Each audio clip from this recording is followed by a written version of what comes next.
Cześć, Bartek Urban. Zapraszam do testu Jaguara I-Pace e-Trophy.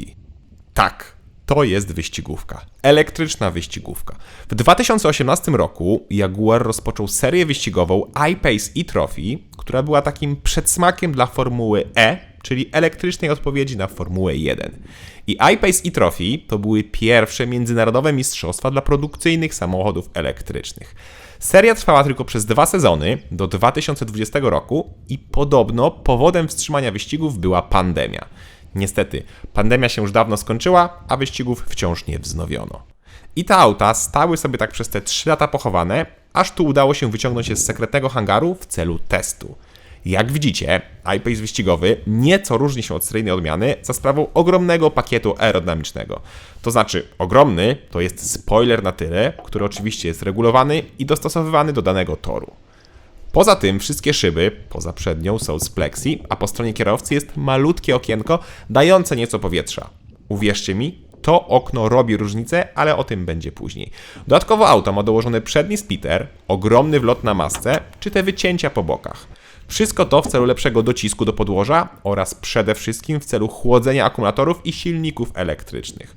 Dużo elementów też zostało zrobionych z karbonu, w celu oczywiście zmniejszenia masy. Prześwit został obniżony o 3 cm, długość jest większa o 17 cm, a szerokość o 6 mm. Jak widzicie z tyłu nie da się otworzyć drzwi, a w środku tam jest tylko klatka bezpieczeństwa. I jest to oczywiście pełna klatka zatwierdzona przez FIA, czyli Międzynarodową Federację Samochodową. W związku z tym, że auto jest wybebeszone, to masa auta spadła o 200 kg. Z tym, że to oznacza, że I-Pace wciąż jest bardzo ciężki i waży ponad 2 tony, bo zwykły I-Pace waży minimum 2226 kg. Niestety, ale wszystkie elektryki to grubasy.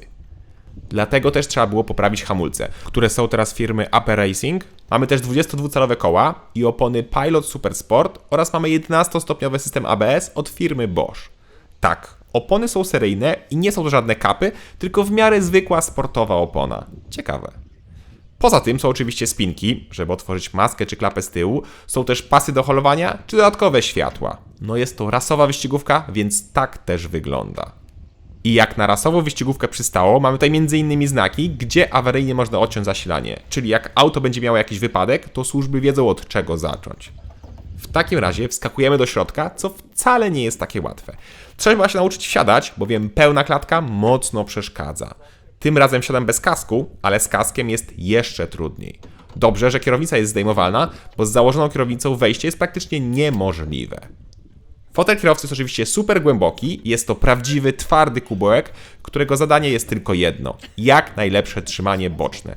Tutaj nie ma komfortu i komfortu nigdy nie będzie. A propos komfortu, pora na deskę rozdzielczą. Z seryjnego I-Pace'a jedyne co zostało to chyba te 2 przyciski. Jeden od skrzyni biegów, a drugi to przycisk startera, bo wszystko inne jest zmienione. Zresztą, te przyciski też są w innym miejscu niż seryjna deska, bo seryjna deska wygląda tak. No jak widzicie, kapkę się zmieniła. Całe wnętrze zostało wybebeszone i zostało tylko to, co najbardziej potrzebne. Tak naprawdę większość ustawień jest z poziomu kierowcy, a funkcje włączamy na tym dedykowanym panelu przełączników od Coswortha. Tak, tego samego Coswortha, co kiedyś przerabiał m.in. Fordy. Poza tym, za tunelem środkowym po prawej stronie mamy masę elektroniki i kabli i pewnie teraz myślicie, że jest to niebezpieczne, bo przecież pasażer czy tam pilot podczas wyścigu mógł o to zahaczyć nogą. Otóż nie mógł. A nie mógł dlatego, że podczas wyścigów nie było pasażera. Ba, tutaj w ogóle nie było drugiego fotela. To auto było zawsze jednoosobowe. Te fotele zostały dodane już jak się seria zakończyła, po to, żeby można było wozić innych. To co? Pora zajrzeć, co jest pod maską? Odpinamy spinki i zaglądamy właśnie pod maskę. Oczywiście nic tam nie widać, poza tym, że tutaj przeniesiono wlew do prądu.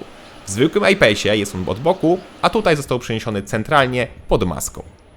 Zresztą, pod maską też trzeba odpalić auto, to znaczy włączyć zasilanie. Następnie trzeba założyć kierownicę i potem już można wcisnąć przycisk startera. A pod maską, a raczej w podwoziu, mamy dokładnie ten sam układ, co w zwykłym I-Pace'ie, czyli mamy baterię 90 kWh oraz 2 silniki elektryczne, po jednym na każdą oś, których ich moc łączna została zwiększona o 42 konie oraz o 6 Nm. Czyli łącznie wyścigówka ma 442 konie oraz 700 Nm. Tym samym poprawiły się osiągi i przyspieszenie od 0 do 100 spadło z 4,8 sekundy do 4,3 sekundy. Prędkość maksymalna pozostała taka sama jak w seryjnym aucie i wynosi ona 200 km na godzinę. I teraz powinienem zaprosić na jazdę. I w sumie też tak robię, ale niestety jako pasażer. Niestety, bo nie było innej możliwości, więc to, co teraz będę mówił o jeździe, to będą moje odczucia z prawego fotela plus wrażenia, o których porozmawiałem z kierowcą. Jedziemy! No to co? D.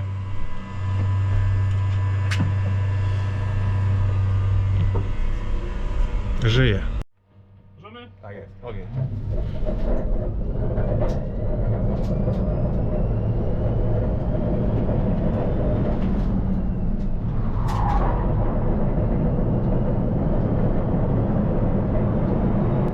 No i tu moje pierwsze zdziwienie.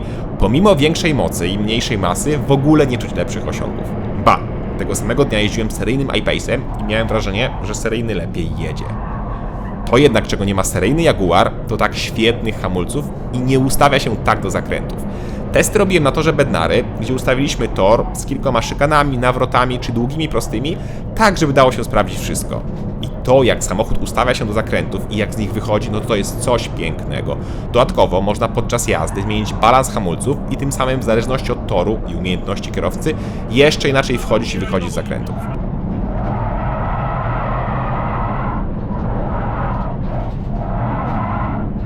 Jak? Proszę.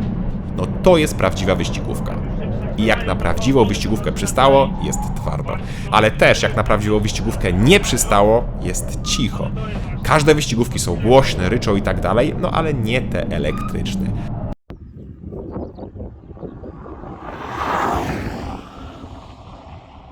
Przejazd takim autem daje niesamowite akustyczne doznania, bo my słyszymy pracę zawieszenia, hamulców, opon. No każdy najmniejszy dźwięk jest zupełnie inaczej słyszalny, to dla mnie było niesamowite.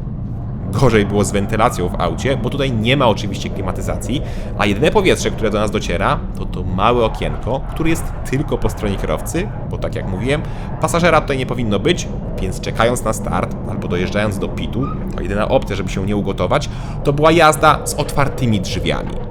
Poważnie, w przeciwnym razie ugotowałbym się tam. Trafiłem też na pogodę ponad 30 stopni, co nie pomagało.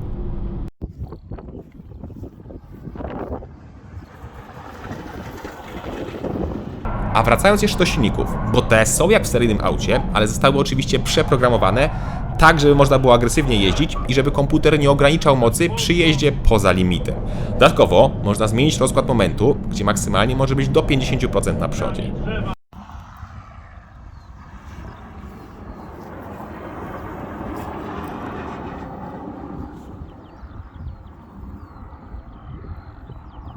Pewnie zastanawiać się, jak jest ze spalaniem, czy tam z użyciem prądu. No cóż, iPace Trophy na pełnej baterii, czyli 90 kWh, jest w stanie ścigać się przez około 30 minut, co w zależności od toru dawało nam około 50 km. Tak, zużycie prądu w takich warunkach jest ekstremalne, ale to raczej nikogo nie powinno dziwić, bo auta spalinowe na torze też palą niesamowite ilości paliwa. Zwłaszcza jak są tak jeżdżone, czyli na limicie. To klasycznie, przed podsumowaniem pora na cenę. Tutaj też od razu dodam, że Jaguar zbudował tylko 20 sztuk wyścigowych elektrycznych Jaguarów. Cena jednej sztuki to było około $300,000, czyli obecnie około 1 200 000 złotych. Dla porównania, zwykły iPace kosztuje teraz 450 000 złotych, czyli niemal 3 razy mniej. Niestety, ale motorsport tyle kosztuje. Co więcej, ta seria wyścigowa to byli kierowcy zawodowi, ale można też było kupić sobie miejsce w jednej z wyścigówek i z tego, co znalazłem w internecie, to sezon dla takiego gościa VIP kosztował około $1 000 000. Tanio nie było. Chociaż te ceny też są mocno różne, bo w internecie koszt auta jest różnie podawany, od 240 000 do 450 000 dolarów, więc być może cena startu też jest nieco niższa.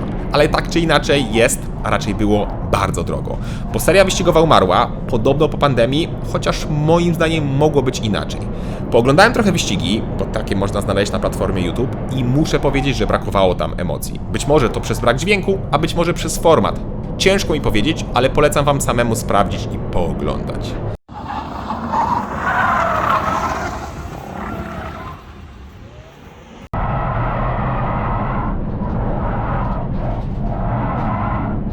A sam Jaguar I-Pace Trophy robi niesamowite wrażenie, ale tak samo jak każda inna wyścigówka. Technologie użyte w motorsporcie są niesamowite i cieszę się, że producenci decydują się właśnie na takie serie, bo dzięki temu mamy świetny poligon doświadczalny i część z tych rozwiązań potem ląduje w seryjnych autach. Cześć! Możemy? Tak jest, ogień.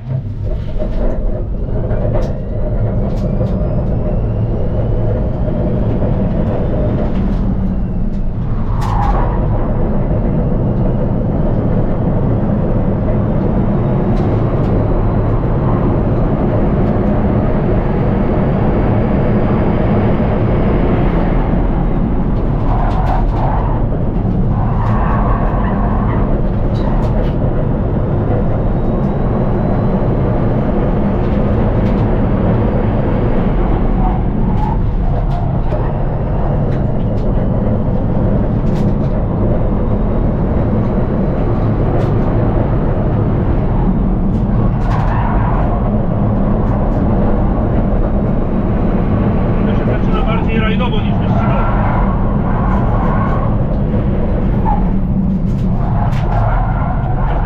Poślizgać. Zaczyna się wąsko.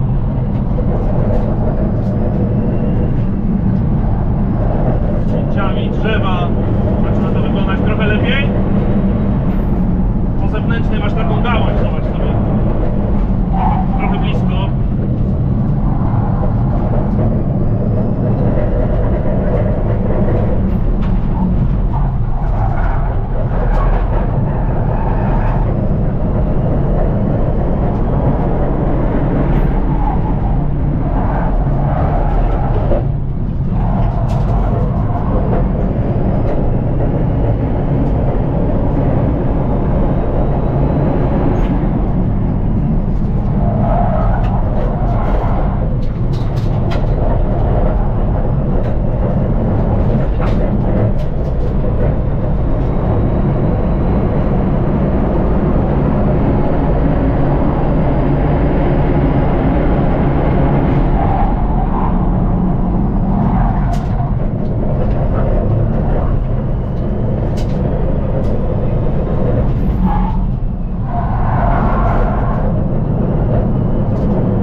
Poszedł.